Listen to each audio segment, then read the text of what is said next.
폴란드 국방장관이 전 세계를 향해 폭탄 발언을 했습니다. 한국은 형제의 나라입니다. 그 유럽 전체가 얼어붙었죠. 55조 원 규모의 역대 최대 방산 계약이었습니다. 케이드 전차 288대, K9 자주포 648문, 천무 미사일 1만 발.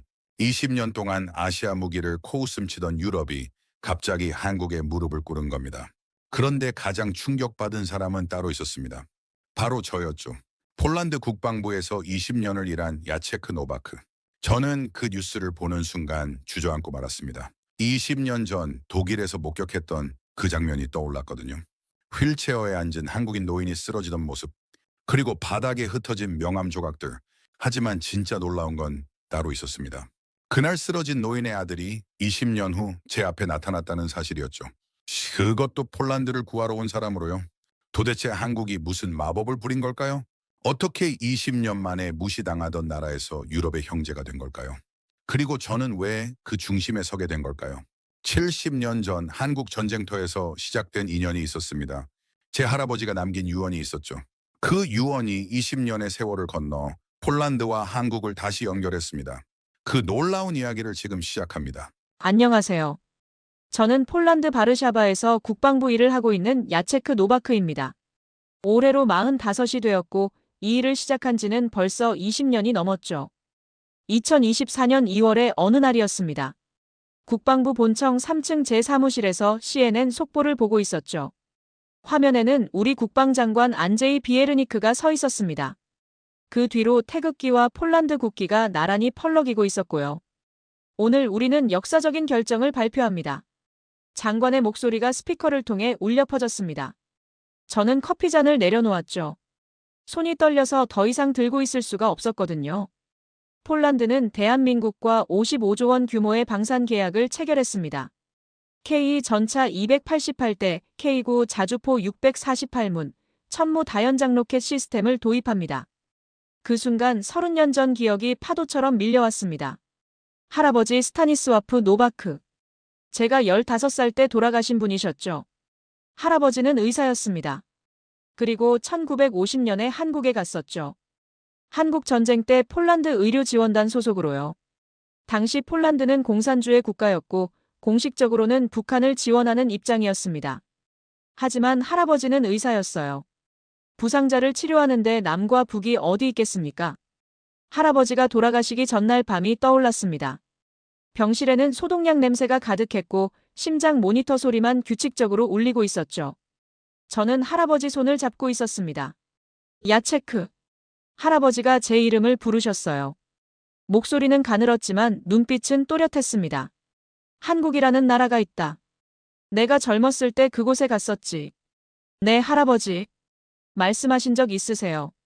그 나라 사람들은 정말 강인하더라. 전쟁통에 모든 걸 잃고도 포기하지 않았어. 다시 일어서겠다고, 반드시 해내겠다고 이를 악물고 있었지. 할아버지의 눈에서 눈물이 흘렀습니다. 저는 그때 그 눈물의 의미를 이해하지 못했죠. 야체크, 그 나라를 기억해라. 언젠가 기회가 오면 그들에게 손을 내밀어라. 할아버지가 하지 못한 일이다. 그게 할아버지의 마지막 말씀이었습니다. 15살 소년이었던 저는 그 유언의 무게를 알지 못했죠. 한국이 어디 있는지도 잘 몰랐고 왜 손을 내밀어야 하는지도 이해하지 못했습니다. 하지만 20년 전 독일에서 그 장면을 목격했을 때 할아버지의 유언이 처음으로 가슴을 때렸습니다. 20년 전 가을이었습니다. 저는 국방부에 갓 발령받은 25세 신참이었죠. 첫 해외 출장으로 독일 뉘른베르크 국제방산 전시회에 참관 임무를 받았습니다. 전시장은 어마어마했어요. 축구장 10개를 합친 것보다 더 넓었죠. 천장에는 거대한 조명이 빛나고 바닥에는 각국의 최신 전차와 장갑차들이 전시되어 있었습니다. 기름 냄새와 금속 냄새가 뒤섞인 공기가 코를 찔렀고 영어, 독일어, 프랑스어가 여기저기서 들려왔죠. 저는 선배를 따라 전시장을 돌아다니고 있었습니다. 그때 독일 방산업체 연합부스 앞에서 이상한 광경을 목격했어요. 동양인 남자가 명함을 내밀고 있었습니다. 30대 초반으로 보였고 양복을 단정하게 차려입고 있었죠. 그 옆에는 휠체어에 앉은 노인이 있었습니다. 산소호흡기를 달고 있었지만 눈빛만은 형형하게 빛나고 있었어요. 부스 안에서 금발의 독일인이 나왔습니다. 가슴에 달린 명찰에는 클라우스 베버라고 적혀 있었죠. 당시 독일 방산협회의 실세였던 사람입니다. 저는 독일어를 알아들을 수 있었어요. 클라우스가 뭐라고 했는지 지금도 생생합니다. 한국에서 무기를 팔러 왔다고요. 그의 목소리에는 비웃음이 가득했습니다. 우리 독일은 100년 전통입니다. 아시아 사람들한테 관심 없어요. 젊은 한국인이 뭔가 설명하려 했지만 클라우스는 손을 저었죠. 그리고 제가 평생 잊지 못할 행동을 했습니다. 그는 한국인의 명함을 받아들었어요. 그리고 천천히 두 손으로 찢었습니다. 아주 천천히요. 찢어진 명함 조각이 바닥에 흩어졌죠. 이게 제 대답입니다.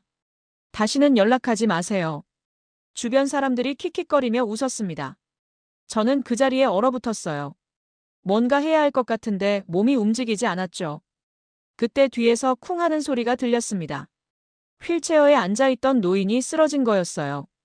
산소호흡기가 빠져 있었고 얼굴은 새파랗게 질려 있었습니다. 젊은 한국인이 달려가 노인을 부축했죠. 아버지라고 부르는 것 같았습니다. 저는 도와주려고 한 발짝 내딛었지만 선배가 제 팔을 잡았어요. 우리가 끼어들 일이 아니야. 가자. 저는 끌려가듯 그 자리를 떠났습니다. 하지만 고개를 돌려 뒤를 봤죠. 바닥에 흩어진 명함 조각들 사이에서 한국인 청년이 아버지를 안고 있었습니다. 그 순간 할아버지의 유언이 떠올랐어요. 그 나라를 기억해라. 언젠가 기회가 오면 손을 내밀어라. 저는 손을 내밀지 못했습니다. 그냥 돌아서서 걸어갔죠. 그 죄책감이 20년 동안 저를 따라다녔습니다. 2022년 2월 24일 새벽이었습니다. 저는 바르샤바 외곽의 아파트에서 잠들어 있었죠. 갑자기 휴대폰이 미친 듯이 울리기 시작했습니다. 국방부 비상 연락망이었어요. 러시아가 우크라이나를 침공했습니다. 전면전입니다. 즉시 출근하십시오. 저는 벌떡 일어나 TV를 켰습니다.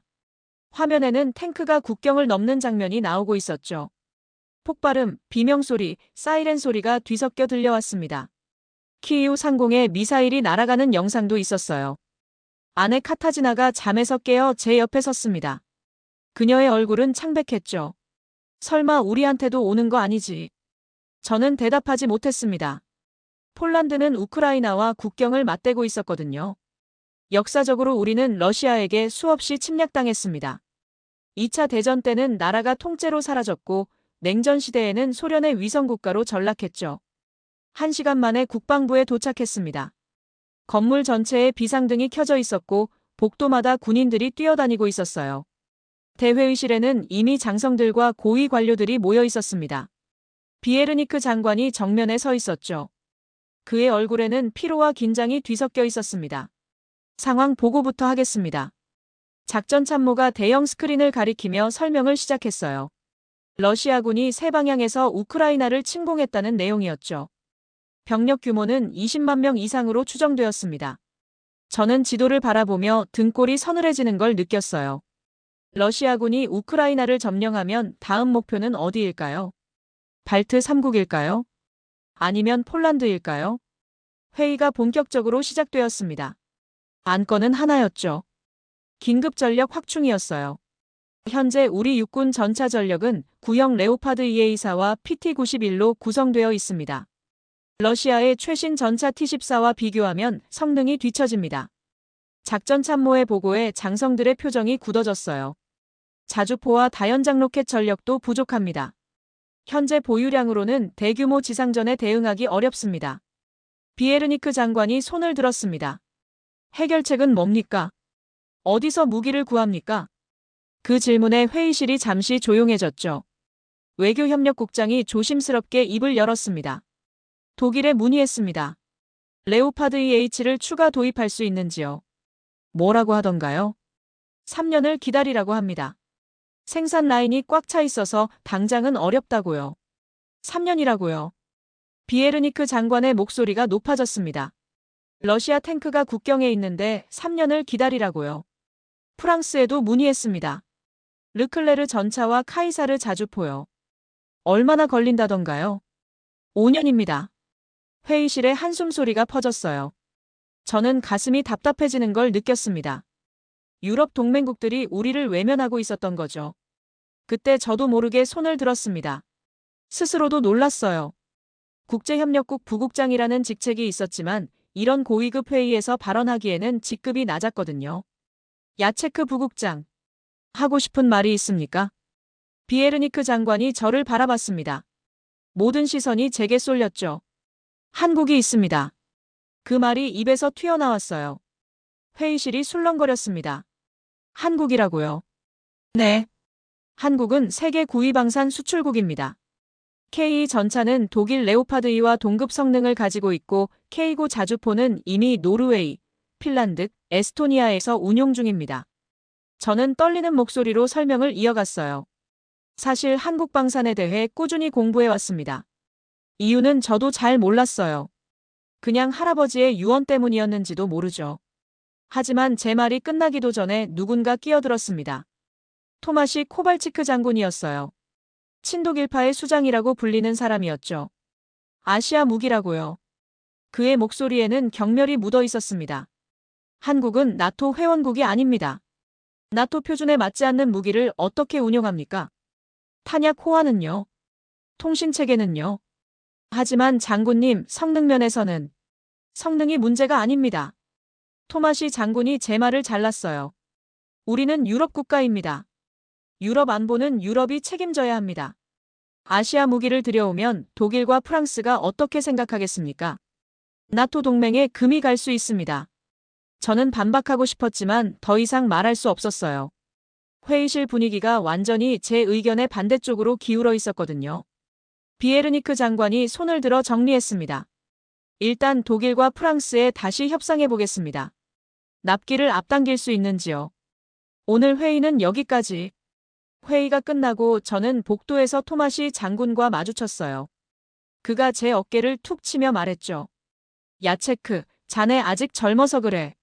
세상이 어떻게 돌아가는지 몰라. 아시아 무기 타령은 집어치우게. 괜히 커리어 망치지 말고. 저는 아무 대답도 하지 못했습니다. 하지만 가슴속에서 뭔가가 꿈틀거리고 있었어요. 할아버지의 유언. 20년 전 뉘른베르크의 기억. 바닥에 흩어진 명함 조각들. 그날 밤 저는 집에 돌아와 서재에 틀어박혔습니다. 컴퓨터를 켜고 한국 방산에 대해 검색하기 시작했죠. K 흑표 전차. 세계 최고 수준의 복합 장갑. 자동 장전 시스템. 피격 시 생존성 극대화. K고 자주포. 분당 최대 8발 발사. 사거리 40km. 노르웨이에서 게임 체인저라고 평가. 천무 다연장 로켓. 사거리 80km. GPS 유도 정밀 타격. 오차 범위 10m. 저는 자료를 읽으면서 점점 확신이 생겼어요. 한국이 답이었습니다. 하지만 아무도 제 말을 들으려 하지 않았죠. 새벽 2시가 넘어서야 잠자리에 들었습니다. 아내 카타지나가 잠결에 물었어요. 회의 어땠어? 아무도 내 말을 안 들어. 언젠가는 들을 거야. 당신이 옳다면. 저는 천장을 바라보며 생각했습니다. 어떻게 해야 할까? 어떻게 해야 그들을 설득할 수 있을까? 그리고 할아버지의 목소리가 들리는 것 같았어요. 언젠가 기회가 오면 손을 내밀어라. 기회가 온 것 같았습니다.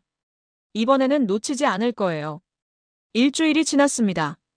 독일과 프랑스와의 재협상은 실패로 돌아갔어요. 독일은 여전히 3년이라고 했고 프랑스는 5년에서 한 발짝도 물러서지 않았죠. 우크라이나 전황은 점점 악화되고 있었습니다. 러시아군이 키이우 외곽까지 진격했다는 뉴스가 매일 쏟아졌어요. 폴란드 국민들의 불안도 커지고 있었죠. 거리에는 우크라이나 국기를 든 시위대가 늘어났고 국경에서는 난민들이 물밀듯이 들어오고 있었습니다. 저는 결심했어요. 독자적으로 움직이기로요. 공식 채널로는 불가능했습니다. 토마시 장군과 친독일파가 모든 걸 막고 있었거든요. 하지만 비공식 채널이 있었죠. 바르샤바 주재 한국 대사관. 저는 점심시간을 이용해 대사관을 찾아갔습니다. 미리 연락하지 않은 불청객이었죠. 경비원이 의아한 표정으로 저를 바라봤어요. 폴란드 국방부 야체크 노바크 부국장입니다. 무관님을 만나고 싶습니다. 예약이 있으십니까? 없습니다. 하지만 긴급한 용건입니다. 경비원이 어디론가 전화를 걸었어요. 잠시 후 안으로 들어가도 좋다는 허락이 떨어졌습니다. 무관실은 2층에 있었어요. 문을 열자 50대 초반의 남자가 일어섰습니다. 군복을 입고 있었지만 인상은 부드러웠죠. 김민수 대령입니다. 어서 오세요. 그는 유창한 폴란드어로 인사했어요. 저는 조금 놀랐습니다. 폴란드어를 잘하시네요. 바르샤바에서 5년째 근무 중입니다. 배우지 않을 수가 없죠. 그가 웃으며 자리를 권했어요. 저는 앉자마자 단도직입적으로 말했습니다. 한국 무기를 도입하고 싶습니다. 김민수 대령의 눈이 커졌어요. 하지만 금방 침착함을 되찾았죠. 공식 입장입니까? 아닙니다. 제 개인적인 생각입니다.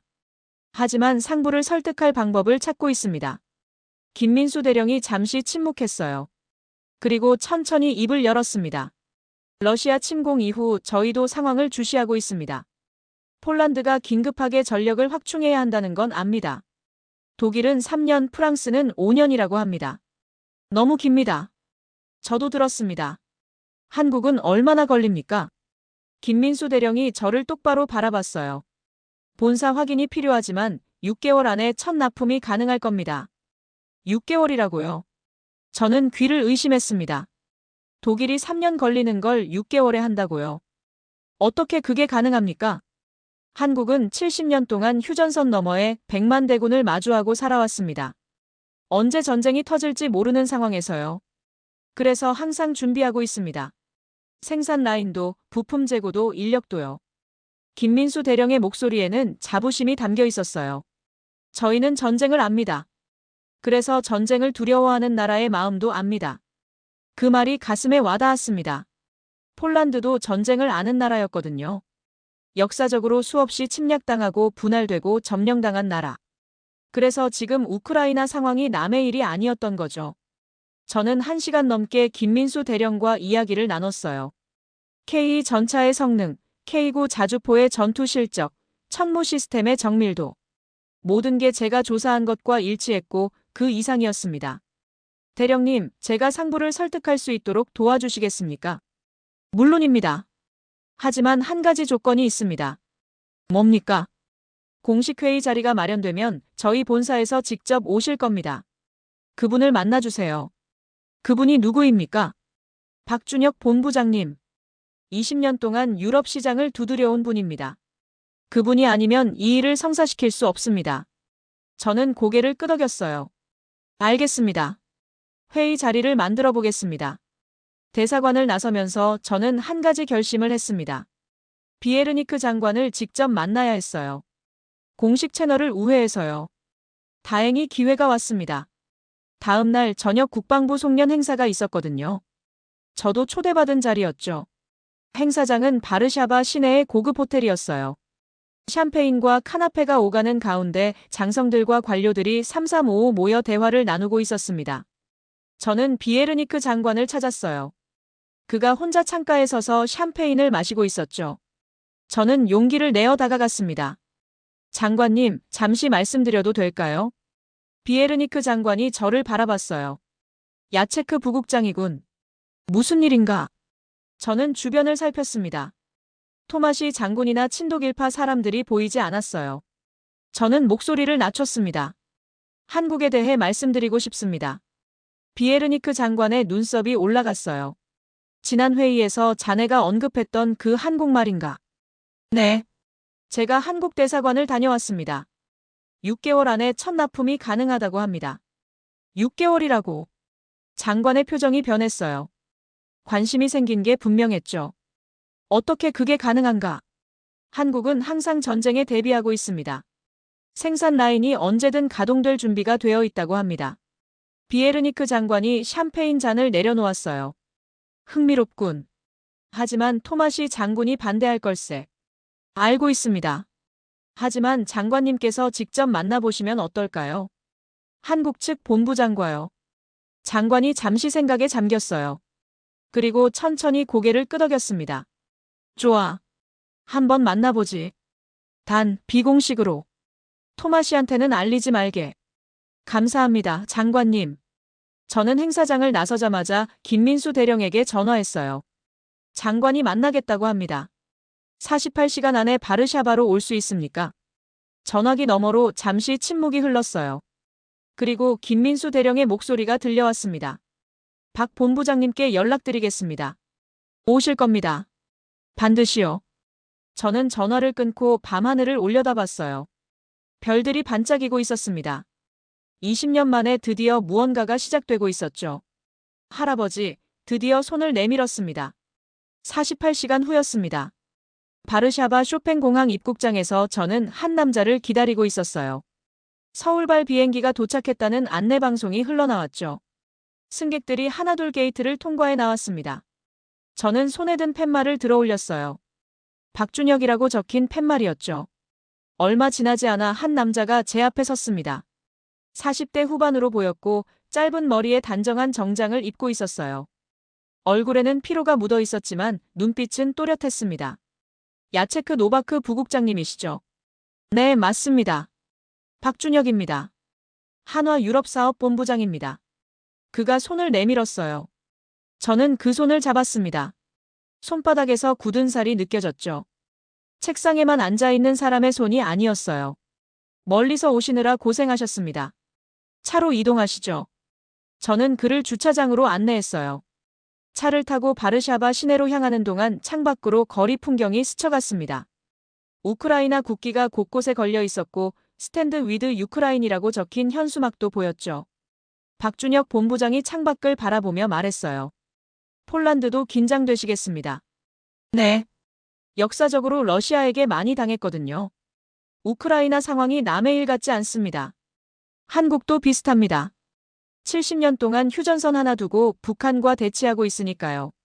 저는 고개를 끄덕였어요. 그리고 잠시 망설이다가 입을 열었습니다. 본부장님, 하나 여쭤봐도 될까요? 네, 말씀하세요. 20년 전에 독일 뉘른베르크 방산 전시회에 가신 적 있으십니까? 박준혁 본부장의 표정이 굳어졌어요. 그가 천천히 고개를 돌려 저를 바라봤습니다. 어떻게 그걸 아십니까? 저도 그 자리에 있었습니다. 차 안에 침묵이 흘렀어요. 저는 계속 말했습니다. 독일 방산업체 부스 앞에서요. 클라우스 베버라는 사람이 한국인 명함을 찢는 걸 봤습니다. 그리고 휠체어에 앉아 계시던 노인분이 쓰러지시는 것도요. 박준혁 본부장의 손이 떨리는 게 보였어요. 그날 쓰러지신 분이 누구신지 물어봐도 될까요? 제 아버지입니다. 그 말을 듣는 순간 저는 심장이 멎는 것 같았습니다. 알고는 있었지만 직접 확인하니 충격이 더 컸어요. 아버지는 폐암 말기셨습니다. 그런데도 직접 유럽에 가시겠다고 고집을 부리셨죠. 우리 무기가 유럽 땅을 밟는 걸 보고 싶다고. 박준혁 본부장의 목소리가 떨렸어요. 하지만 결과는 아시다시피였습니다. 아버지는 그 충격 때문인지 상태가 급격히 나빠지셨고 귀국한 지 일주일 만에 돌아가셨습니다. 저는 아무 말도 할 수 없었어요. 죄책감이 밀려왔습니다. 그날 저는 그 자리에 있었어요. 하지만 아무것도 하지 않았죠. 도와주지 않았고 손을 내밀지 않았습니다. 죄송합니다. 저도 모르게 그 말이 나왔어요. 뭐가요? 그날 저는 그 자리에 있었습니다. 하지만 아무것도 하지 못했습니다. 도와드리지도 못하고 그냥 돌아서서 걸어갔습니다. 20년 동안 그 죄책감을 안고 살았습니다. 박준혁 본부장이 저를 바라봤어요. 그의 눈에 뭔가 복잡한 감정이 스쳐갔습니다. 그때 부국장님은 몇 살이었습니까? 25이었습니다. 국방부에 갓 발령받은 신참이었죠. 저도 그때 32이었습니다. 막 과장이 된 젊은 직원이었죠. 두 사람 다 젊었군요. 네. 둘 다 젊었고 둘 다 무력했습니다. 차가 바르샤바 시내로 들어섰어요. 저는 핸들을 잡은 손에 힘을 주며 말했습니다. 하지만 지금은 다릅니다. 저는 국방부 부국장이고 본부장님은 유럽사업 본부장입니다. 20년 전에 못했던 일을 지금 할 수 있습니다. 박준혁 본부장이 고개를 끄덕였어요. 아버지가 돌아가시기 전에 유언을 남기셨습니다. 포기하지 말라고. 언젠가 우리 무기가 유럽 하늘을 지키는 날이 올 거라고. 저도 할아버지한테 비슷한 유언을 들었습니다. 한국을 기억하라고. 언젠가 기회가 오면 손을 내밀라고. 두 분이 뭔가 아셨던 것 같네요. 우리보다 먼저요. 저도 그렇게 생각합니다. 차가 호텔 앞에 멈췄어요. 저는 박준혁 본부장을 바라보며 말했습니다. 이건 단순한 무기 거래가 아닙니다. 20년 전 그날로부터 시작된 일입니다. 두 아버지의 유언이 우리를 여기로 이끌었습니다. 박준혁 본부장이 제 손을 잡았어요. 반드시 해내겠습니다. 아버지 약속을 지키겠습니다. 저도 손을 꽉 쥐었습니다. 저도 할아버지 약속을 지키겠습니다. 그날 밤 저는 집에 돌아와 아내 카타지나에게 모든 걸 털어놓았어요. 20년 전 뉘른베르크에서의 일, 할아버지의 유언, 그리고 박준혁 본부장과의 대화. 카타지나가 제 손을 잡았습니다. 그러니까 이건 운명이네. 20년 전부터 정해진 거였어. 그런 것 같아. 그럼 해야지. 운명은 거부하는 게 아니라 받아들이는 거야. 저는 아내를 바라봤어요. 그녀는 항상 제 편이었습니다. 어떤 선택을 하든 지지해주는 사람이었죠. 고마워. 고마워하지 마. 대신 꼭 성공해. 저는 고개를 끄덕였습니다. 내일부터 진짜 전쟁이 시작될 거였어요. 하지만 이번에는 혼자가 아니었습니다. 다음 날 오전이었습니다. 폴란드 국방부 본청 5층 대회의실. 비공식 회의라고는 하지만 참석자 명단이 만만치 않았어요. 비에르니크 국방장관, 코알치크 육군 참모차장, 그리고 각 국의 실무진들. 저도 배석했고 맞은편에는 박준혁 본부장과 김민수 무관이 앉아 있었습니다. 회의실 분위기는 긴장되어 있었어요. 모두가 무슨 일이 벌어질지 궁금해하고 있었죠. 비에르니크 장관이 먼저 입을 열었습니다. 시간이 없으니 단도직입적으로 하죠. 한국은 우리에게 뭘 제안할 수 있습니까? 박준혁 본부장이 자리에서 일어났어요. 그가 준비해온 프레젠테이션 자료를 스크린에 띄웠습니다. 폴란드가 필요로 하는 건 세 가지입니다. 전차, 자주포, 다연장 로켓 시스템. 저희는 세 가지 모두 제공할 수 있습니다. 화면에 K 전차의 이미지가 나타났어요. K 흑표 전차입니다. 세계 최고 수준의 복합 장갑을 장착하고 있고 자동 장전 시스템으로 분당 10발 이상 발사 가능합니다. 피격 시 자동 화재 진압 시스템이 작동해 승무원 생존율을 극대화합니다. 성능이야 들었습니다. 하지만 독일 레오파드 EH7과 비교하면 어떻습니까? 코알치크 참모차장이 날카로운 질문을 던졌어요. 동급 이상입니다. 박준혁 본부장의 대답은 단호했어요. 레오파드 EH7은 좋은 전차입니다. 하지만 K는 더 가볍고 더 빠릅니다. 기동성에서 우위에 있죠. 또한 한국형 능동방어 시스템을 탑재해 적 미사일을 자동으로 요격할 수 있습니다. 화면이 바뀌어 K고 자주포가 나타났어요. K고 자주포입니다. 분당 최대 8발 발사 가능하고 사거리는 40km입니다. 이미 노르웨이, 핀란드, 에스토니아, 호주 등 여러 나라에서 운용 중입니다. 유럽 국가들도 이미 쓰고 있다는 건가요? 네. 노르웨이는 K고를 도입한 뒤 게임 체인저라고 평가했습니다. 북극 환경에서도 완벽하게 작동한다고요. 회의실이 술렁거렸어요. 유럽 국가들이 이미 한국 무기를 쓰고 있다는 건 상당히 설득력 있는 포인트였죠. 마지막으로 천무입니다. 화면에 다연장 로켓 발사대가 나타났어요. 사거리 80km, GPS 유도 정밀 타격이 가능합니다. 오차 범위는 10m입니다. 미국 하이마스와 동급 성능이지만 가격은 70% 수준입니다. 가격이 더 저렴하다고요? 네. 성능은 동급이고 가격은 30% 저렴합니다. 비에르니크 장관이 몸을 앞으로 기울였어요. 좋습니다. 성능은 인정하겠습니다. 하지만 가장 중요한 질문이 있습니다. 뭡니까? 납기입니다. 얼마나 빨리 납품할 수 있습니까? 박준혁 본부장이 장관을 똑바로 바라봤어요. 6개월입니다. 회의실이 조용해졌어요. 모두가 숨을 죽이고 있었습니다. 6개월이라고요. 독일은 3년이라고 했는데요. 독일은 3년 걸립니다. 프랑스는 5년이고요.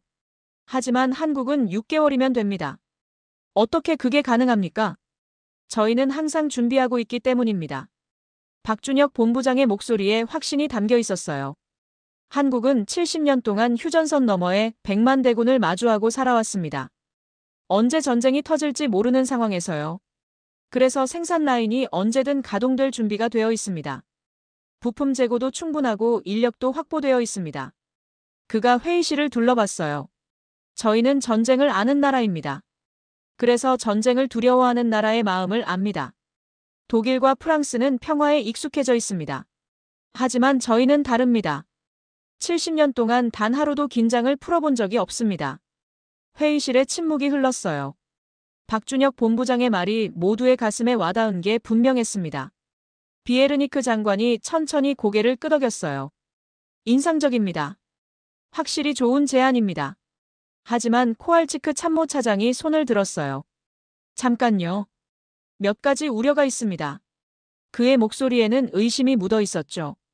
첫째, 거리 문제입니다. 한국과 폴란드는 8,500km 떨어져 있습니다. 부품 조달에 문제가 생기면 어떻게 합니까? 현지 부품 창고를 구축하겠습니다. 더 나아가 폴란드 내에 현지 생산 공장까지 계획하고 있습니다. 현지 생산이요? 네. 저희는 단순히 무기를 팔려는 게 아닙니다. 기술을 이전하고 폴란드가 스스로 생산할 수 있게 하려는 겁니다. 회의실이 다시 술렁거렸어요. 기술 이전까지 제안하다니 예상하지 못한 카드였죠. 둘째, 나토 표준 문제입니다. 한국 무기는 나토 규격에 맞습니까? 저희 K2 전차와 K9 자주포는 이미 나토 표준에 맞게 설계되어 있습니다. 노르웨이와 핀란드에서 문제없이 운용 중입니다. 박준혁 본부장이 조목조목 반박했어요. 코알치크 참모차장의 표정이 굳어졌습니다. 비에르니크 장관이 손을 들어 정리했어요. 알겠습니다. 오늘 회의는 여기까지 하죠. 내부적으로 검토한 뒤 연락드리겠습니다. 회의가 끝났어요. 하지만 저는 알고 있었습니다. 이건 시작에 불과했죠. 회의실을 나서는데 박준혁 본부장이 제 옆으로 왔어요. 어떻게 생각하십니까? 장관님은 관심을 가지신 것 같습니다. 하지만 반대파도 만만치 않을 겁니다. 토마시 장군 말입니까? 네. 그리고 그 뒤에는 독일과 프랑스가 있습니다. 박준혁 본부장이 창밖을 바라봤어요. 예상했습니다. 유럽이 쉽게 문을 열어줄 리 없죠. 20년 동안 그래왔으니까요. 하지만 이번에는 다를 겁니다. 왜 그렇게 생각하십니까? 저는 그를 바라봤어요. 러시아 탱크가 국경에 있으니까요. 3년을 기다릴 여유가 없습니다. 박준혁 본부장이 고개를 끄덕였어요. 맞습니다. 이번에는 다를 겁니다. 반드시 그래야 합니다. 며칠 후 상황이 급변했습니다. 독일과 프랑스가 움직이기 시작한 거였어요. 처음에는 언론이었습니다. 독일 슈피겔에 기사가 났어요. 폴란드의 무모한 도박, 아시아 무기로 유럽 안보를 지킬 수 있나. 빌트에도 기사가 실렸죠. 한국 무기의 품질 문제, 전문가들 우려. 프랑스 르몽드도 가세했어요. 나토 동맹 분열 우려, 폴란드의 독단적 행보. 저는 그 기사들을 읽으며 이를 악물었습니다. 시작됐구나.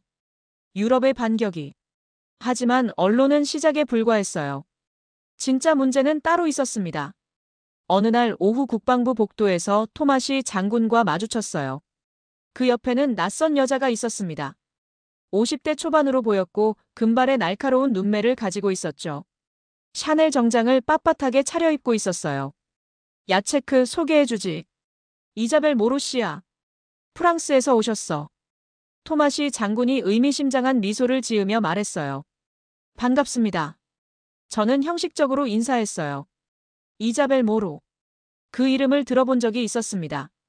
프랑스 방산업계에서 철의 여인으로 불리는 로비스트였죠. 저도 반갑습니다, 부국장님. 이자벨이 손을 내밀었어요. 악수하는 순간 차가운 기운이 느껴졌습니다. 한국 무기에 관심이 많으시다고 들었습니다. 그녀의 말투는 정중했지만 눈빛은 날카로웠어요. 관심이라기보다는 검토 중입니다. 검토하실 때 유럽의 입장도 고려해 주시면 좋겠네요. 나토 동맹은 소중한 거니까요. 그녀가 미소 지었어요. 하지만 그 미소에서 따뜻함은 느껴지지 않았습니다. 물론이죠. 좋은 대화였습니다. 또 뵙겠습니다. 이자벨이 토마시 장군과 함께 걸어갔어요. 저는 그 뒷모습을 바라보며 불길한 예감이 들었습니다. 예감은 적중했어요. 며칠 후 국방부 내부에서 반한파 움직임이 포착되었습니다. 토마시 장군을 중심으로 한 친독일파 장성들이 결집했어요. 그들은 한국 무기 도입에 반대하는 내부 보고서를 작성해 돌리기 시작했습니다. 보고서 내용은 이랬어요. 한국 무기는 나토 표준에 맞지 않음. 탄약 호환 문제, 통신 체계 문제, 유지보수 어려움 예상, 지정학적 리스크, 한반도 전쟁 발생 시 부품 공급 중단 우려. 저는 그 보고서를 읽으며 분노했어요. 전부 과장되거나 왜곡된 내용이었습니다. 하지만 영향력은 무시할 수 없었죠. 어느 날 저녁 퇴근하려는데 토마시 장군이 제 사무실로 찾아왔어요. 야체크, 잠깐 이야기하지. 그가 문을 닫고 들어왔어요. 표정이 심각했습니다. 자네 지금 뭘 하고 있는지 아나? 무슨 말씀이십니까? 한국이야. 왜 자꾸 한국 편을 드나? 저는 폴란드를 위해 최선의 선택을 찾고 있을 뿐입니다. 최선의 선택이라. 자네 생각에는 아시아 무기가 최선이야. 토마시 장군이 비웃듯 말했어요. 자네 커리어 생각해. 지금 이 길로 가면 끝이야. 독일과 프랑스를 적으로 돌리면 자네 미래는 없어. 저는 그를 똑바로 바라봤어요. 저는 제 커리어보다 폴란드의 안보가 더 중요합니다. 러시아 탱크가 국경에 있는데 3년을 기다릴 수 없습니다. 토마시 장군의 표정이 굳어졌어요. 젊은 것들은 세상을 몰라. 유럽은 유럽끼리 해결하는 거야. 아시아가 끼어들 자리가 아니라고. 그 말을 듣는 순간 20년 전 클라우스 베버의 목소리가 떠올랐어요. 아시아 사람들한테 관심 없어요. 똑같았습니다.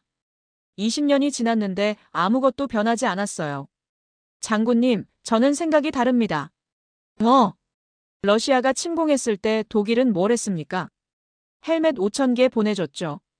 프랑스는요? 성명서 하나 냈습니다. 하지만 무기는 안 줬어요. 저는 목소리를 높였어요. 3년 기다리라고요. 5년 기다리라고요. 그동안 러시아가 쳐들어오면 어떡합니까? 독일이 막아줍니까?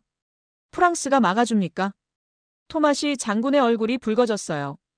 이 건방진 녀석이. 저는 사실을 말하고 있을 뿐입니다. 두고 보자. 후회하게 될 거야. 토마시 장군이 문을 쾅 닫고 나갔어요. 저는 한참 동안 빈 사무실에 서 있었습니다. 손이 떨렸어요. 방금 제 커리어를 날려버렸을지도 모른다는 생각이 들었죠. 그날 밤 집에 돌아왔을 때 아내 카타지나가 저를 맞이했어요. 얼굴이 왜 그래? 무슨 일 있었어? 저는 모든 걸 털어놓았어요. 토마시 장군과의 대화, 이자벨 모로, 독일과 프랑스의 압박. 카타지나가 제 손을 잡았습니다. 당신이 옳다고 생각해. 하지만 커리어가 뭐가 중요해? 나라가 중요하지. 그녀가 저를 바라봤어요. 당신 할아버지가 뭐라고 하셨는지 기억나. 한국을 기억하라고. 손을 내밀라고. 지금 그 약속을 지키고 있는 거야. 후회하지 마. 저는 아내를 바라봤어요. 그녀의 눈에서 확신이 보였습니다. 고마워. 고마워하지 마. 대신 이겨. 저는 고개를 끄덕였어요. 포기할 수 없었습니다. 20년을 기다렸으니까요. 주말이었습니다. 저는 아내 카타지나와 함께 바르샤바 외곽에 있는 어머니 댁을 방문했어요. 어머니는 이제 80이 넘으셨지만 여전히 정정하셨죠. 저희를 보시자마자 반갑게 맞아주셨어요. 야체크, 카타지나. 어서 와라. 어머니가 차려주신 점심을 먹은 뒤 저는 다락방으로 올라갔습니다. 할아버지의 유품이 보관된 곳이었죠. 어렸을 때 자주 올라와서 놀던 곳이었어요. 낡은 트렁크와 상자들이 먼지를 뒤집어 쓴 채 쌓여 있었습니다. 저는 할아버지의 트렁크를 열었어요. 오래된 사진들, 군 시절 메달들, 그리고 낡은 노트들이 있었습니다. 그 중에서 가죽 표지로 된 일기장이 눈에 들어왔어요. 펼쳐보니 할아버지의 손글씨가 빼곡히 적혀 있었습니다. 1950년 7월. 오늘 한국이라는 나라에 도착했다. 전쟁터였다. 폐허였다. 모든 것이 파괴되어 있었다. 저는 숨을 죽이고 일기를 읽어나갔어요. 1950년 8월. 부상자들을 치료하고 있다. 공식적으로 나는 북한 군인들을 치료해야 한다. 하지만 의사로서 그럴 수 없다. 아픈 사람은 아픈 사람일 뿐이다. 남한 민간인들도 치료하고 있다. 페이지를 넘겼어요. 1950년 9월. 오늘 한 한국인 가족을 만났다. 아버지, 어머니, 그리고 5살쯤 되어 보이는 아이. 아버지는 폭격에 다리를 잃었다. 내가 치료해 주었다. 어머니가 울면서 고맙다고 했다. 말은 통하지 않았지만 그 눈빛은 이해할 수 있었다. 저는 가슴이 뭉클해졌어요. 할아버지가 이런 일을 하셨다니. 1950년 10월. 한국 사람들은 정말 강인하다. 모든 것을 잃었는데도 포기하지 않는다. 다시 일어서겠다고 이를 악물고 있다. 폐허 위에서 아이들이 웃고 있다. 전쟁통에 학교를 다시 세우고 있다. 이 나라는 반드시 다시 일어설 것이다. 확신한다. 페이지가 눈물로 번졌어요. 저도 모르게 울고 있었습니다. 1950년 12월. 귀국 명령이 떨어졌다. 한국을 떠나야 한다. 마음이 무겁다. 이 사람들을 두고 가야 한다니. 오늘 그 한국인 가족이 찾아왔다. 다리를 잃은 아버지가 목발을 짚고 왔다. 아무것도 없는 사람들이 감자 한 자루를 가져왔다. 자기들도 굶주리면서. 말은 통하지 않았지만 아버지가 내 손을 꼭 잡았다. 눈물을 흘리면서. 그 손의 온기를 나는 평생 잊지 못할 것이다. 저는 일기장을 가슴에 품었어요. 할아버지가 왜 그런 유언을 남기셨는지 이제 이해가 됐습니다. 한국을 기억해라. 언젠가 기회가 오면 손을 내밀어라. 할아버지는 70년 전 한국에서 손을 내밀었어요. 아픈 사람들을 치료하고 굶주린 사람들을 도왔습니다. 그리고 그 인연을 평생 가슴에 품고 사셨죠. 이제 제가 그 손을 이어받을 차례였어요. 일기장을 넘기다가 마지막 페이지에서 무언가가 떨어졌습니다. 오래된 사진 한 장이었어요. 할아버지가 한국인 가족과 함께 찍은 사진이었습니다. 다리를 잃은 남자, 그의 아내, 그리고 5살쯤 된 아이. 할아버지가 그 아이를 안고 있었어요. 사진 뒷면에 글씨가 적혀 있었습니다. 1950년 서울에서. 전쟁은 끝날 것이다. 하지만 인연은 영원하다. 저는 그 사진을 한참 동안 바라봤어요. 70년 전 폐허 위에서 찍힌 사진. 그때 5살이었던 아이는 지금 어떻게 되었을까요? 살아있다면 75살쯤 되었을 거예요. 저는 일기장과 사진을 들고 아래층으로 내려왔어요. 어머니가 거실에서 차를 마시고 계셨습니다. 어머니, 이거 알고 계셨어요. 뭘 말이니? 저는 일기장과 사진을 보여드렸어요. 어머니가 한참 동안 바라보시더니 한숨을 쉬셨습니다. 아버지가 돌아가시기 전에 나한테 말씀하셨다. 이건 야체크한테 줘야 한다고. 하지만 기회가 없었어. 내가 언제 준비가 될지 몰랐거든. 지금은 준비가 됐어요. 어머니가 저를 바라보셨어요. 아버지가 뭐라고 하셨는지 아니. 야체크는 언젠가 이걸 이해할 거다. 그리고 그때가 오면 할 일을 할 거다. 저는 고개를 끄덕였어요. 이제 할 일을 알았어요. 집으로 돌아오는 길에 저는 박준혁 본부장에게 전화했어요. 본부장님, 저예요. 야체크입니다. 네, 무슨 일이십니까? 이야기해드릴 게 있습니다. 제 할아버지에 대해서요. 그리고 70년 전 한국에서 있었던 일에 대해서. 전화기 너머로 잠시 침묵이 흘렀어요. 듣고 싶습니다. 저는 창밖을 바라봤어요. 바르샤바의 밤하늘에 별들이 빛나고 있었습니다. 이건 단순한 무기 거래가 아닙니다. 70년 전부터 이어져 온 인연입니다. 저는 이제 확신합니다. 이건 운명이에요. 박준혁 본부장의 목소리가 들려왔어요. 저도 그렇게 생각합니다. 반드시 해내겠습니다. 두 할아버지의 인연을 이어받아서.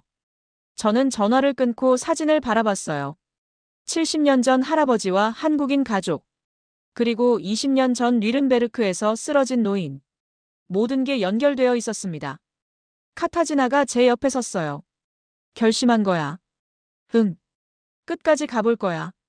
그녀가 제 손을 잡았습니다. 나도 함께 할게. 저는 고개를 끄덕였어요. 이제 돌아갈 수 없었습니다. 하지만 두렵지 않았어요. 할아버지가 내민 손을 이어받을 시간이었습니다. 폴란드 의회에서 공개 청문회가 열렸습니다. 한국 무기 도입에 관한 공식적인 논의 자리였죠. 세임 의사당 대회의장은 이미 사람들로 가득 차 있었어요. 의원들, 군 관계자들, 언론인들. 그리고 방청석에는 일반 시민들도 앉아 있었습니다. 저는 증인석 바로 뒤에 앉아 있었어요. 맞은편에는 이자벨 모로가 앉아 있었습니다. 그녀는 자신감에 찬 미소를 짓고 있었죠. 청문회가 시작되었습니다. 국방위원장이 개회를 선언했어요. 오늘 우리는 폴란드의 미래 방위력에 대해 논의하겠습니다. 한국 무기 도입의 적절성에 대한 찬반 의견을 듣겠습니다. 먼저 반대측 증인이 호출되었어요. 이자벨 모로가 증인석에 섰습니다. 저는 유럽 안보의 관점에서 몇 가지 우려를 말씀드리고 싶습니다. 그녀가 프레젠테이션을 시작했어요. 화면에 지도가 나타났습니다. 첫째, 거리 문제입니다. 한국과 폴란드는 8,500km 떨어져 있습니다. 부품 조달에 최소 2주가 걸립니다. 전쟁 상황에서 2주는 영원과 같습니다. 의원들이 고개를 끄덕였어요. 둘째, 호환성 문제입니다. 한국 무기는 나토 표준과 완전히 일치하지 않습니다. 탄약 호환이 안 되고 통신 체계도 다릅니다. 기존 유럽 무기와 연동이 어렵습니다. 화면이 바뀌었어요.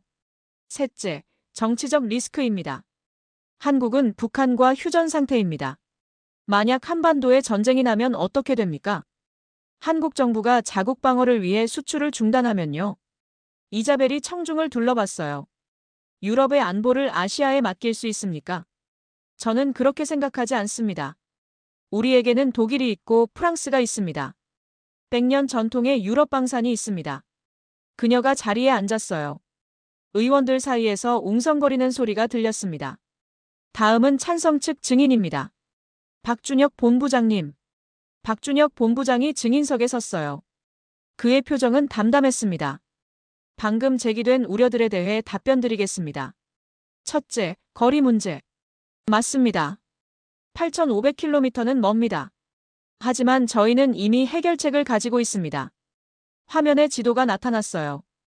폴란드 서부에 점이 찍혀 있었습니다. 저희는 폴란드 내에 부품 창고와 정비센터를 구축할 예정입니다. 더 나아가 현지 생산 공장까지 계획하고 있습니다. 현지 생산이요? 한 의원이 물었어요. 네. 저희는 단순히 무기를 팔려는 게 아닙니다. 기술을 이전하고 폴란드가 스스로 생산할 수 있게 하려는 겁니다. 회의장이 술렁거렸어요. 둘째, 호환성 문제. 저희 K2 전차와 K9 자주포는 이미 나토 표준에 맞게 설계되어 있습니다. 노르웨이, 핀란드, 에스토니아에서 문제없이 운용 중입니다. 통신 체계도 나토 링크 시스템과 완벽하게 호환됩니다. 박준혁 본부장이 자료를 펼쳤어요. 셋째, 정치적 리스크. 솔직히 말씀드리겠습니다. 그가 청중을 둘러봤어요. 한국은 70년 동안 북한과 대치하면서도 단 한 번도 무기 수출 계약을 파기한 적이 없습니다. 전쟁 위험이 있기 때문에 오히려 더 철저하게 준비합니다. 그게 한국이 살아남은 방법이니까요. 회의장이 조용해졌어요. 그리고 한 가지 더 말씀드리겠습니다. 박준혁 본부장의 목소리가 높아졌어요. 독일은 지금 폴란드에 몇 년을 기다리라고 합니까? 3년입니다. 프랑스는요? 5년입니다. 러시아 탱크가 국경에 있는데 3년을 기다리라고요. 그가 이자벨을 바라봤어요. 저희는 6개월 안에 첫 납품을 하겠습니다. 약속합니다. 유럽이 3년 걸리는 걸 우리는 6개월에 합니다. 그게 한국입니다. 회의장에 침묵이 흘렀어요. 의원들의 표정이 달라지고 있었습니다. 하지만 이자벨이 손을 들었어요. 잠깐요. 한 가지 질문이 있습니다. 국방위원장이 고개를 끄덕였어요. 박 본부장님, 한국은 왜 이렇게 열심입니까? 유럽 시장이 그렇게 중요합니까? 박준혁 본부장이 잠시 침묵했어요. 그리고 천천히 입을 열었습니다. 20년 전에 저는 아버지와 함께 독일 방산 전시회에 갔습니다. 아버지는 평생을 한국 방산에 바친 분이셨죠. 그때 아버지는 폐암 말기셨습니다. 그런데도 직접 가시겠다고 고집을 부리셨어요. 우리 무기가 유럽 땅을 밟는 걸 보고 싶다고. 회의장이 조용해졌어요. 하지만 결과는 참담했습니다. 독일 바이어가 제 명함을 찢어버렸어요. 아시아 무기는 관심 없다면서요. 아버지가 그걸 보셨습니다. 그 충격 때문인지 아버지는 귀국하고 일주일 만에 돌아가셨습니다. 박준혁 본부장의 눈이 촉촉해졌어요. 아버지가 돌아가시기 전에 유언을 남기셨습니다.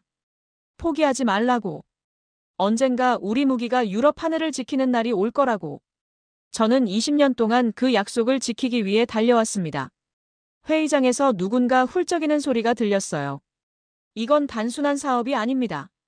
저에게는 아버지의 유언입니다. 한국에게는 자존심입니다. 저희는 반드시 해내겠습니다. 그게 제가 여기 온 이유입니다. 박준혁 본부장이 자리에 앉았어요. 회의장에 긴 침묵이 흘렀습니다. 저는 그 모습을 바라보며 가슴이 뜨거워졌어요. 20년 전 뉘른베르크에서 목격했던 장면. 그리고 지금 이 자리. 모든 게 연결되어 있었습니다. 국방위원장이 천천히 입을 열었어요.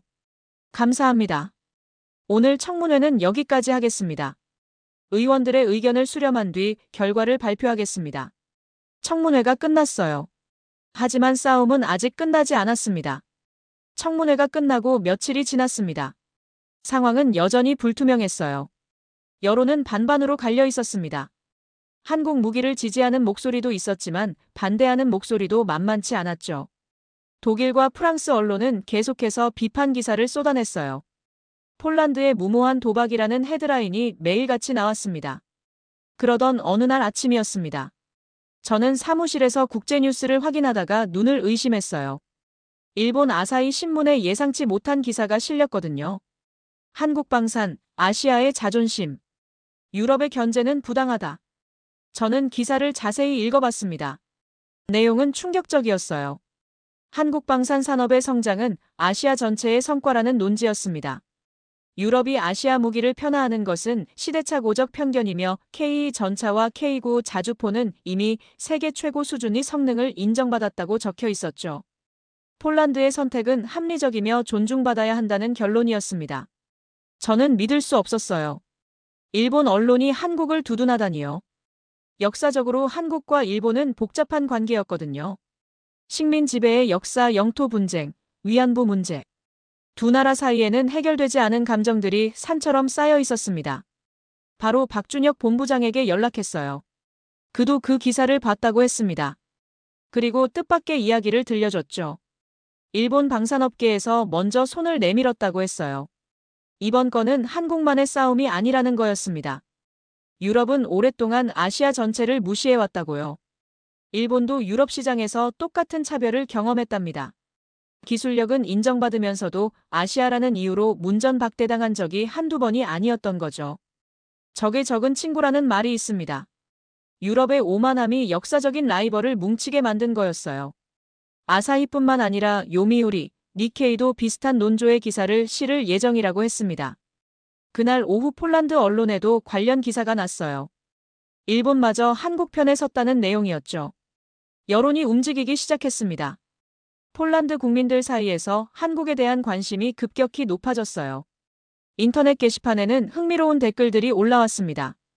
일본도 인정하는데 우리가 왜 거부해야 하느냐는 의견이 많았어요. 아시아 무기가 정말 좋은 것 같다. 유럽이 견제하는 걸 보면 확실하다는 반응도 있었죠. 이자벨 모로의 얼굴이 굳어지는 게 눈에 보였어요. 예상치 못한 변수였던 겁니다. 그녀는 유럽 내부의 정치적 역학만 계산했지 아시아의 연대까지는 생각하지 못했던 거죠. 며칠 후 비에르니크 장관이 저를 호출했습니다. 장관실에 들어서자 그가 창밖을 바라보고 있었어요. 바르샤바의 스카이라인이 햇빛을 받아 반짝이고 있었죠. 장관은 상황이 달라지고 있다고 말했습니다. 일본 기사가 생각보다 영향이 크다고요. 의원들 사이에서도 분위기가 바뀌고 있다고 했어요. 아직 최종 결정은 아니지만 한 가지는 확실해졌다고 말씀하셨죠. 한국을 무시할 수 없게 됐다는 거였습니다. 그리고 장관이 뜻밖의 소식을 전해줬어요. 독일에서 사람이 온다는 거였습니다. 클라우스 베버. 독일 방산협회 부회장이라고 했죠. 그 이름을 듣는 순간 저는 심장이 멎는 것 같았습니다. 20년 전 뉘른베르크에서 한국인의 명함을 찢어버렸던 바로 그 사람이었거든요. 바닥에 흩어진 명함 조각들, 쓰러지는 노인, 킥킥거리며 웃던 사람들. 그 장면이 눈앞에 생생하게 떠올랐어요. 장관은 클라우스가 내일 온다고 했습니다. 폴란드 정부를 직접 설득하겠다고 나섰다는 거였죠. 저는 주먹을 꽉 쥐었습니다. 20년 만에 그 사람과 마주하게 되는 거였어요. 그때 아무것도 하지 못했던 25살의 저는 이제 사라지고 없었습니다. 지금의 저는 국방부 부국장이었고 이 일의 한가운데 서 있었죠. 사무실로 돌아온 저는 박준혁 본부장에게 연락했습니다. 클라우스 베버가 온다고요. 전화기 너머로 긴 침묵이 흘렀어요. 박준혁 본부장은 담담하게 대답했습니다. 20년 만이라고요. 드디어 마주하게 되는 거라고요. 그리고 피하지 않겠다고 했어요. 정면으로 맞서겠다고요. 아버지 앞에서 부끄럽지 않게. 저도 함께하겠다고 말했습니다. 이번에는 도망치지 않을 거였어요. 다음 날 오후였습니다. 국방부 대회의실에 긴장감이 감돌았어요. 문이 열리고 클라우스 베버가 들어왔습니다. 20년 전보다 확실히 늙어 있었어요. 금발은 백발이 되었고 얼굴에 깊은 주름이 패여 있었죠. 하지만 오만한 눈빛만은 그대로였습니다. 여전히 세상을 내려다보는 듯한 시선이었어요. 그의 뒤로 수행원 2명이 따라 들어왔고 이자벨 모로도 함께했습니다. 그들은 자신만만한 표정으로 자리에 앉았어요. 저는 회의실 한쪽에 앉아 그를 지켜봤습니다. 심장이 빠르게 뛰었어요. 20년 전 그날의 기억이 파도처럼 밀려왔죠. 찢어지는 명함, 바닥에 흩어지는 조각들, 쓰러지는 노인, 그리고 아무것도 하지 못했던 스스로에 대한 수치심. 비에르니크 장관이 형식적인 인사를 나눴어요. 클라우스는 능숙하게 응대했습니다. 100년 전통의 유럽 방산업계에서 잔뼈가 굵은 사람답게 여유로운 태도였죠. 클라우스는 곧바로 본론으로 들어갔어요. 폴란드가 한국 무기를 도입하려 한다는 소식을 들었고 매우 우려스럽다고 말했습니다. 유럽의 안보는 유럽이 책임져야 한다고요. 아시아 무기에 의존하는 것은 위험하다고 강조했죠. 저는 속으로 코웃음을 쳤어요. 20년 전과 똑같은 논리였습니다. 달라진 건 아무것도 없었어요. 클라우스는 독일이 좋은 대안을 제시할 수 있다고 말했습니다. 레오파드 EH 전차의 우수성을 장황하게 설명했어요. 100년 전통, 검증된 품질, 나토 표준 완벽 호환. 그의 말은 화려했지만 핵심을 피하고 있었죠. 비에르니크 장관이 날카로운 질문을 던졌습니다. 납기가 얼마나 되느냐고요. 클라우스의 표정이 살짝 굳어졌어요. 3년이라고 대답했습니다. 생산 라인 상황과 품질 관리를 고려하면 그 정도는 필요하다고요. 장관이 고개를 저었습니다. 러시아 탱크가 국경에 있는데 3년은 너무 길다고요. 클라우스는 품질에는 시간이 필요하다고 반박했어요. 급하게 만든 무기는 전장에서 목숨을 앗아간다고요. 은근히 한국 무기의 품질을 깎아내리는 뉘앙스였죠. 그때 박준혁 본부장이 조용히 입을 열었습니다. 회의실의 모든 시선이 그에게 쏠렸어요. 박준혁 본부장은 한국이 6개월 안에 첫 납품을 할 수 있다고 말했습니다. 그리고 품질은 나토 실사단이 직접 검증할 수 있다고요. 급하게 만드는 게 아니라 항상 준비하고 있기 때문에 가능한 거라고 설명했죠. 클라우스의 눈이 가늘어졌어요. 그가 박준혁 본부장을 처음으로 제대로 바라봤습니다. 그리고 뭔가를 떠올리는 듯한 표정을 지었죠. 잠시 후 클라우스가 물었습니다. 혹시 20년 전 뉘른베르크에 온 적이 있느냐고요. 회의실에 긴장감이 흘렀어요. 박준혁 본부장이 고개를 끄덕였습니다. 그렇다고요. 그때 당신이 제 명함을 찢었다고요. 클라우스의 얼굴이 살짝 굳어졌어요. 하지만 금방 표정을 바꿨습니다. 기억나지 않는다고 말했죠. 많은 사람을 만나서 일일이 기억할 수 없다고요. 저는 참을 수 없었습니다. 손을 들어 발언권을 요청했어요. 비에르니크 장관이 고개를 끄덕였죠. 저는 일어서서 클라우스를 똑바로 바라봤습니다. 그리고 말했어요. 저도 그 자리에 있었습니다. 클라우스의 눈이 커졌어요. 저는 20년 전 뉘른베르크에서 당신이 한 일을 목격했다고 말했습니다. 명함을 찢고 휠체어에 앉은 노인이 쓰러지는 걸 보면서 웃던 사람들.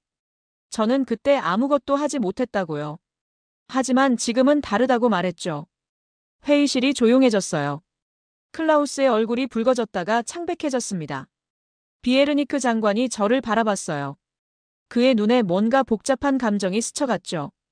클라우스는 그날 일은 오해라고 말했습니다. 자신은 그런 사람이 아니라고요. 하지만 그의 목소리에서 여유가 사라져 있었어요. 박준혁 본부장이 조용히 말했습니다. 오해가 아니라고요. 그날 쓰러진 분은 자신의 아버지였다고요. 그리고 그 충격으로 일주일 만에 돌아가셨다고요. 회의실에 침묵이 흘렀습니다. 클라우스는 아무 말도 하지 못했어요. 비에르니크 장관이 천천히 입을 열었습니다. 오늘 회의는 여기까지 하자고요. 내부 검토 후 연락하겠다고 말했죠. 클라우스는 굳은 표정으로 자리에서 일어났습니다. 그가 문을 나서며 저를 흘깃 바라봤어요. 그 눈빛에서 당혹감과 분노가 뒤섞여 있었죠. 하지만 저는 피하지 않았습니다. 똑바로 마주봤어요. 20년 전에는 하지 못했던 일이었죠. 클라우스가 떠난 후 상황이 급변했습니다. 독일 측은 더 강하게 압박해왔어요. 외교 채널을 통해 경고 메시지를 보내왔죠. 폴란드가 한국 무기를 도입하면 나토 내에서 입지가 좁아질 거라고요. 독일과 프랑스의 지지를 잃게 될 거라고 협박했습니다. 하지만 역효과가 났어요. 폴란드 언론에 클라우스와의 회의 내용이 새어나갔거든요. 20년 전 뉘른베르크에서 있었던 일 명함을 찢은 이야기, 쓰러진 노인에 대한 이야기. 모든 게 기사화되었습니다. 폴란드 국민들은 분노했어요. 독일의 오만함에 대한 비판 여론이 들끓었죠. 우리가 언제까지 유럽 강대국들 눈치를 봐야 하느냐는 목소리가 높아졌습니다. 역사적인 트라우마가 되살아났어요. 폴란드는 과거에 독일과 러시아에 의해 분할 점령당한 아픈 역사가 있었거든요. 독일의 압박은 그 기억을 자극했습니다. 일주일 후 비에르니크 장관이 최종 회의를 소집했어요. 국방부 수뇌부 전원이 참석했습니다. 토마시 장군도 있었고 저도 있었죠. 그리고 박준혁 본부장도 초청받았습니다. 장관이 무거운 표정으로 입을 열었어요. 결정을 내려야 할 때가 됐다고요. 찬반 의견을 최종적으로 듣겠다고 했습니다. 토마시 장군이 먼저 나섰어요. 여전히 반대 입장이었죠. 나토 표준, 유럽 동맹, 정치적 리스크. 지난 몇 주 동안 반복했던 논리들을 다시 늘어놓았습니다. 하지만 분위기가 달랐어요. 다른 장성들의 표정이 예전 같지 않았거든요. 토마시 장군의 말에 고개를 끄덕이는 사람이 줄어들었습니다. 저도 발언 기회를 얻었어요. 저는 할아버지 이야기를 꺼냈습니다. 70년 전 한국전쟁에 참전했던 폴란드 의료진. 폐허 속에서 한국인들을 치료했던 의사. 그리고 그분이 남긴 유언. 한국을 기억하라. 언젠가 기회가 오면 손을 내밀어라. 저는 그 유언을 지금 지키려 한다고 말했어요. 이건 단순한 무기 거래가 아니라 70년 전부터 이어져 온 인연이라고요. 회의실이 조용해졌습니다. 박준혁 본부장도 발언했어요. 그는 아버지 이야기를 했습니다. 맨 땅에서 시작해 한국 방산의 기초를 닦은 1세대 엔지니어. 그리고 20년 전 뉘른베르크에서 쓰러져 일주일 만에 돌아가신 분. 아버지의 유언은 포기하지 말라는 것이었다고요. 언젠가 한국 무기가 유럽 하늘을 지키는 날이 올 거라고 하셨다고요. 두 개의 유언이 하나로 만났습니다. 폴란드 의사의 유언과 한국 엔지니어의 유언. 70년과 20년의 세월을 건너 지금 이 자리에서 만난 거였어요. 비에르니크 장관이 한참 동안 아무 말 없이 앉아 있었습니다. 그리고 천천히 입을 열었어요. 결정을 내리겠다고요. 한국 무기를 도입하겠다고 했습니다. 단 조건이 있다고요. 첫째, K 전차 첫 물량이 6개월 안에 폴란드에 도착해야 한다. 하루라도 늦으면 계약은 취소된다. 둘째, 기술 이전과 현지 생산을 계약에 포함해야 한다. 단순한 구매가 아니라 폴란드가 직접 만들 수 있게 해줘야 한다. 무거운 조건이었어요. 6개월 납기는 거의 불가능에 가까운 일정이었고 기술 이전은 수십 년간 축적한 노하우를 넘겨주는 거였죠. 박준혁 본부장이 잠시 침묵했어요. 그리고 말했습니다. 본사와 협의가 필요하다고요. 48시간만 달라고요. 장관이 고개를 끄덕였습니다. 그날 밤 박준혁 본부장은 서울 본사와 긴급 화상회의를 했어요. 새벽 3시까지 이어진 회의였죠. 다음 날 아침 그가 저에게 연락해 왔어요. 본사에서 승인이 떨어졌다고요. 6개월 납기, 기술 이전 모두 수용한다고요. 어떻게 설득하셨습니까? 저는 물었어요. 아버지 이야기를 했다고요. 그리고 야체크 부국장님 할아버지 이야기도요. 두 세대의 약속을 지켜야 한다고 했더니 사장님이 결단을 내리셨다고요.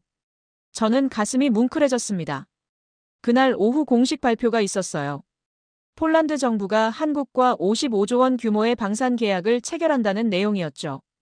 K 전차 288대, K9 자주포 648문, 천무 미사일 1만 발.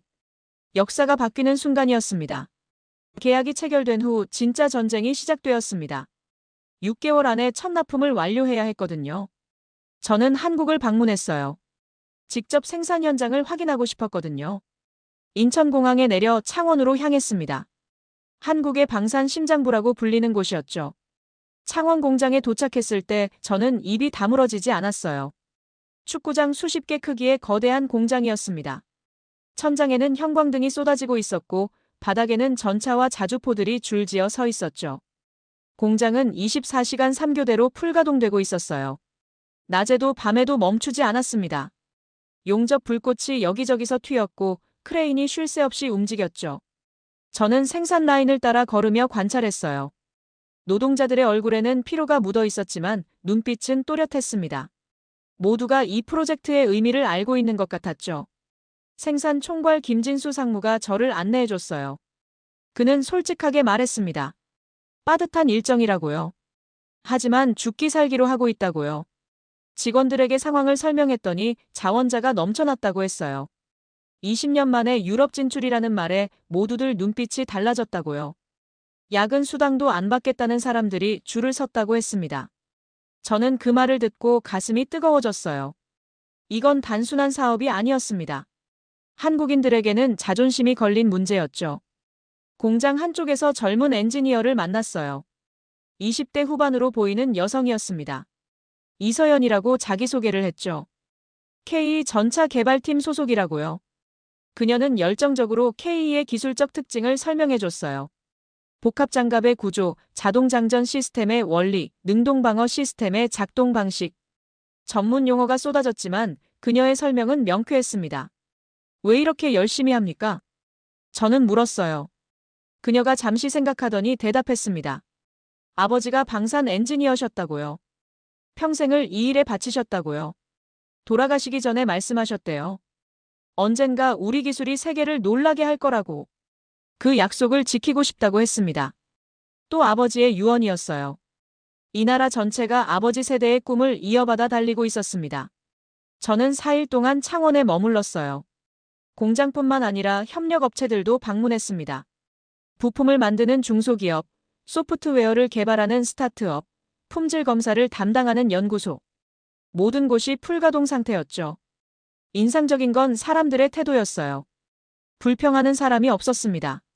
힘들다고 하소연하는 사람도 없었죠. 모두가 같은 목표를 향해 달리고 있었어요. 박준혁 본부장이 제게 말했습니다. 이게 한국이라고요. 전쟁을 아는 나라라고요. 급할 때 어떻게 뭉쳐야 하는지 안다고요. 저는 고개를 끄덕였어요.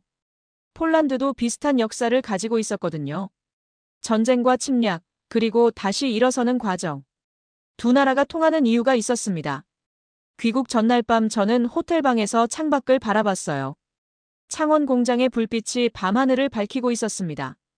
24시간 돌아가는 생산 라인. 잠들지 않는 도시. 저는 혼잣말로 중얼거렸어요. 할아버지, 이 나라 사람들은 정말 강인합니다. 할아버지 말씀이 맞았어요. 그리고 문득 깨달았습니다. 할아버지가 70년 전에 본 한국이 지금의 한국을 만든 거라고요. 폐허 위에서 포기하지 않았던 사람들. 다시 일어서겠다고 이를 악물었던 사람들. 그 정신이 세대를 이어 지금까지 전해진 거였어요. 6개월은 짧은 시간이었습니다. 하지만 이 사람들이라면 해낼 수 있을 것 같았어요. 아니, 반드시 해낼 거라고 확신했습니다. 6개월이 흘렀습니다. 약속의 날이 다가왔어요. 폴란드 그디니아 항구. 발트해와 맞닿은 북쪽의 항구 도시였습니다. 저는 새벽부터 그곳에 가 있었어요. 박준혁 본부장도 함께였죠. 바닷바람이 차갑게 불어왔습니다. 2월의 발트해는 여전히 겨울이었거든요. 하지만 저는 추운 줄 몰랐어요. 심장이 뜨겁게 뛰고 있었거든요. 항구에는 이미 수백 명의 사람들이 모여 있었습니다. 군 관계자들, 정부 인사들, 그리고 언론인들. 비에르니크 장관도 직접 나오셨죠. 수평선 너머를 바라봤어요. 아직 아무것도 보이지 않았습니다. 하지만 곧 올 거라는 걸 알고 있었죠. 1시간쯤 지났을까요? 누군가 소리쳤어요. 온다고요. 저는 눈을 가늘게 뜨고 수평선을 바라봤습니다. 점 하나가 보였어요. 점점 커지더니 배의 윤곽이 드러났습니다. 거대한 화물선이었죠. 배가 가까워지자 깃발이 보였어요. 태극기였습니다. 바람에 펄럭이는 태극기가 햇빛을 받아 빛나고 있었죠. 저는 숨이 막혔습니다. 옆에 선 박준혁 본부장을 바라봤어요. 그의 눈에 눈물이 고여 있었습니다. 배가 항구에 접안했어요. 크레인이 움직이기 시작했습니다. 첫 번째 컨테이너가 열리고 그 안에서 K 전차가 모습을 드러냈어요. 검은 장갑이 햇빛을 받아 반짝였습니다. 위용 있는 포탑, 날렵한 차체, 그리고 측면에 새겨진 한글 글씨. 흑표. 저는 눈물이 났습니다. 참을 수가 없었어요. 20년 전 뉘른베르크에서 찢어진 명함이 떠올랐습니다. 바닥에 흩어진 조각들, 쓰러지는 노인, 그리고 아무것도 하지 못했던 스스로의 모습. 그 모든 기억이 눈물과 함께 쏟아져 내렸어요. 하지만 이건 슬픔의 눈물이 아니었습니다. 기쁨의 눈물이었어요. 20년 만의 승리였죠. 박준혁 본부장이 제 어깨를 잡았어요. 그도 울고 있었습니다. 해냈습니다. 그가 떨리는 목소리로 말했어요. 네, 해냈습니다. 저도 대답했죠. 항구에 모인 폴란드 군인들이 박수를 치기 시작했어요. 처음에는 몇 명이었지만 점점 퍼져나갔습니다. 수백 명이 함께 박수를 쳤죠. 비에르니크 장관이 마이크를 잡았어요. 그의 목소리가 항구에 울려 퍼졌습니다. 오늘 우리는 역사적인 순간을 목격하고 있습니다. 한국의 K 전차가 폴란드 땅을 밟았습니다. 이것은 단순한 무기 도입이 아닙니다. 두 나라 우정의 상징입니다. 장관이 박준혁 본부장을 바라봤어요. 한국은 약속을 지켰습니다. 6개월이라고 했고 정확히 6개월 만에 도착했습니다. 이것이 신뢰입니다. 이것이 파트너십입니다. 박수 소리가 더 커졌어요. 폴란드 군인들 사이에서 환호성이 터져나왔습니다. 행사가 끝난 후 저는 K 전차 앞에 섰어요. 검은 장갑에 손을 대봤습니다. 차가운 금속의 감촉이 느껴졌죠. 이게 한국이 만든 거라고요. 저는 혼잣말로 중얼거렸어요. 네, 한국이 만들었습니다. 맨 땅에서 시작해서요. 박준혁 본부장이 옆에서 말했습니다. 저는 그를 바라봤어요. 아버지께서 보셨으면 좋았을 텐데요. 그가 쓸쓸하게 웃었어요. 보고 계실 겁니다. 어딘가에서요. 저도 할아버지를 생각했습니다. 70년 전 한국 전쟁터에서 부상자를 치료하셨던 분. 한국 사람들은 반드시 다시 일어설 거라고 믿으셨던 분. 할아버지 말씀이 맞았어요. 한국은 다시 일어섰습니다. 그리고 이제 유럽 하늘을 지키러 왔어요. 저는 하늘을 올려다봤습니다. 그디니아의 하늘은 맑고 푸르렀어요. 70년 전 할아버지가 보셨던 한국의 하늘도 이랬을까요? 두 하늘이 이어진 것 같았습니다. 과거와 현재가, 한국과 폴란드가. K 전차가 도착한 후 나토 실사단이 파견되었습니다. 미국, 영국, 독일, 프랑스에서 온 군사 전문가들이었어요. 그들은 K 전차의 성능을 직접 평가하기 위해 왔죠. 사실상 최종 검증이었습니다. 저는 실사 현장의 참관인 자격으로 참석했어요. 바르샤바 외곽의 군사훈련장이었습니다. 광활한 평원에 시험 코스가 설치되어 있었죠. 실사단장은 영국군 대령 제임스 해리슨이었어요. 50대 초반의 단정한 인상이었습니다. 그는 객관적이고 공정한 평가로 유명한 인물이었죠. K 전차가 시험 코스에 진입했어요. 엔진 소리가 평원에 울려 퍼졌습니다.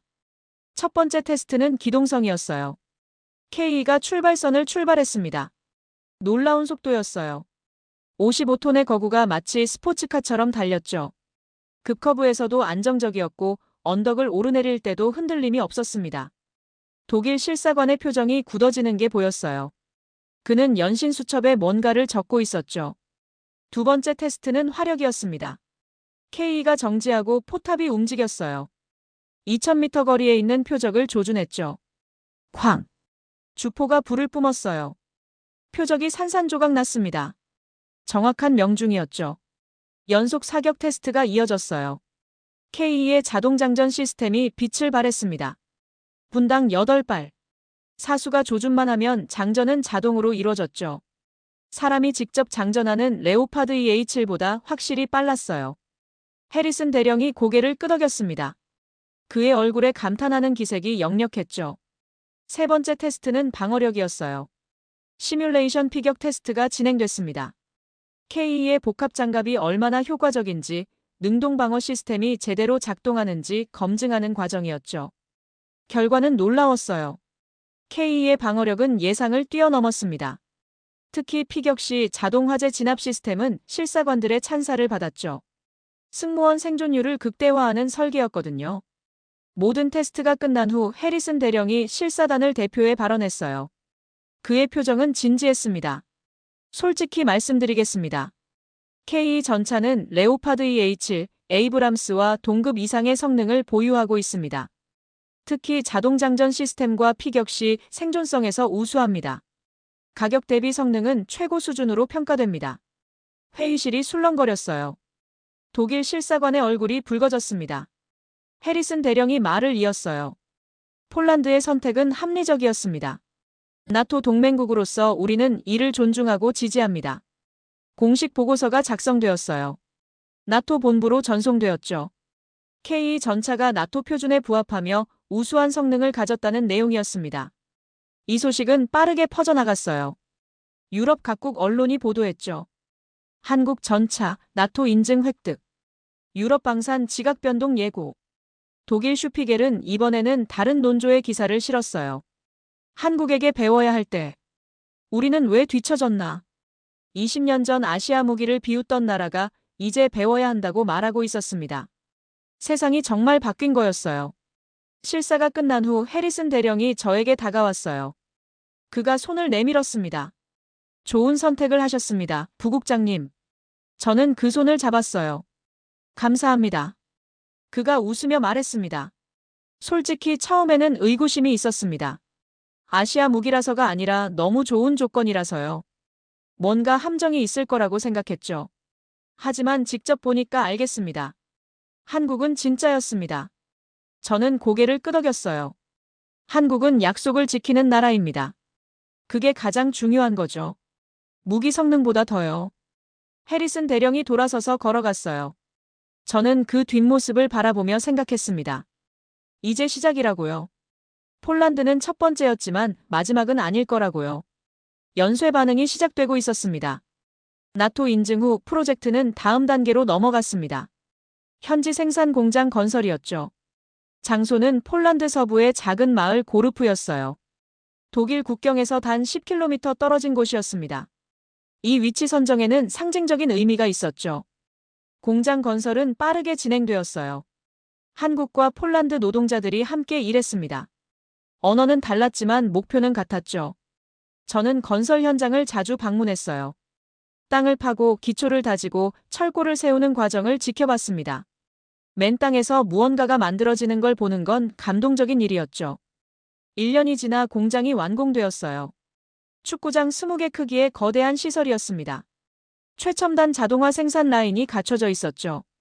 공장 정문에는 2개의 깃발이 나란히 펄럭이고 있었어요.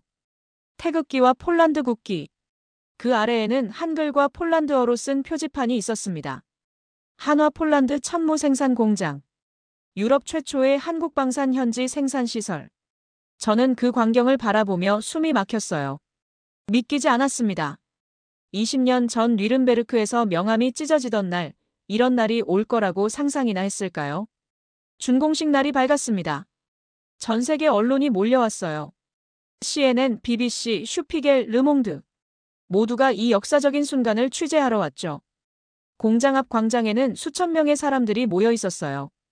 폴란드 정부 관계자들, 군 장성들, 그리고 현지에서 고용된 노동자들. 이상한 광경이 눈에 들어왔습니다. 폴란드 노동자들이 태극기를 들고 있었어요. 한두 명이 아니라 수백 명이었죠.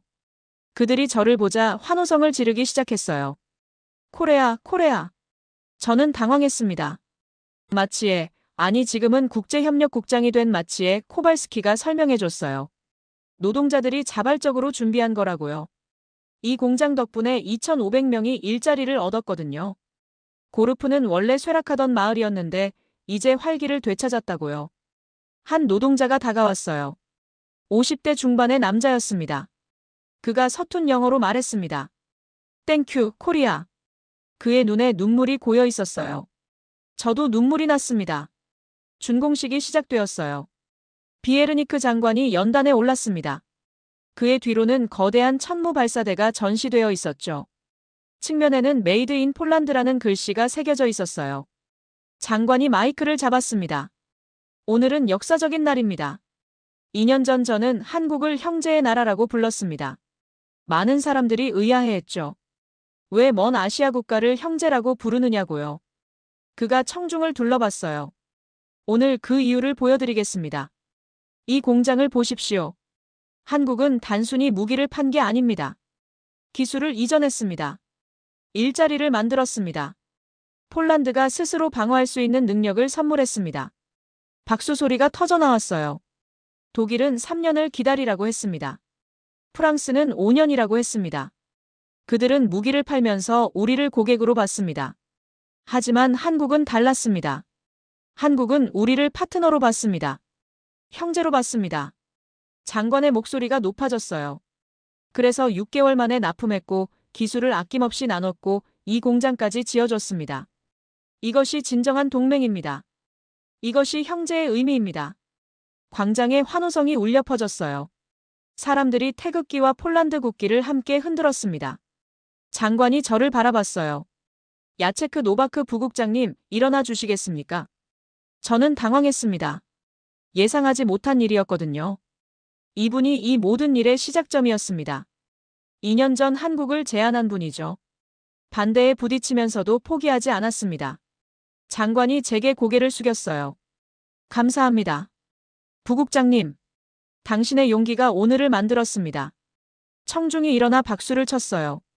기립박수였습니다. 저는 눈물을 참을 수 없었어요. 할아버지가 떠올랐습니다. 70년 전 한국 전쟁터에서 남긴 유언. 한국을 기억해라. 언젠가 기회가 오면 손을 내밀어라. 할아버지, 드디어 손을 내밀었습니다.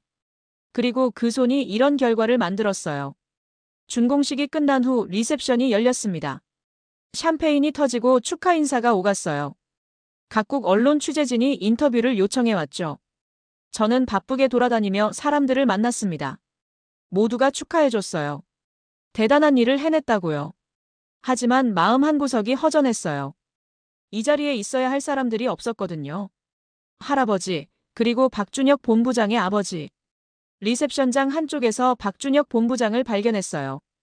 그도 저처럼 창밖을 바라보고 있었습니다. 고르프 공장의 불빛이 밤하늘을 밝히고 있었죠. 저는 그에게 다가갔어요. 나란히 서서 창밖을 바라봤습니다. 아버지께서 보셨으면 좋았을 텐데요. 제가 먼저 말했어요. 네. 할아버지도요. 박준혁 본부장이 대답했습니다. 두 분이 이 광경을 보셨다면 어떤 표정을 지으셨을까요? 아버지는 아마 우셨을 겁니다. 그리고 이렇게 말씀하셨겠죠. 그래, 이게 내가 바라던 거야. 저도 할아버지를 생각했어요. 70년 전 한국 전쟁터에서 폐허를 보셨던 분. 그 폐허 위에서 다시 일어서는 한국인들을 보셨던 분. 할아버지는 이미 알고 계셨던 것 같습니다. 제가 말했어요. 뭘요? 한국이 언젠가 이렇게 될 거라는 걸요. 그래서 저한테 유언을 남기신 거겠죠. 한국을 기억하라고. 손을 내밀라고. 박준혁 본부장이 저를 바라봤어요. 두 분이 우리를 여기로 이끄셨네요.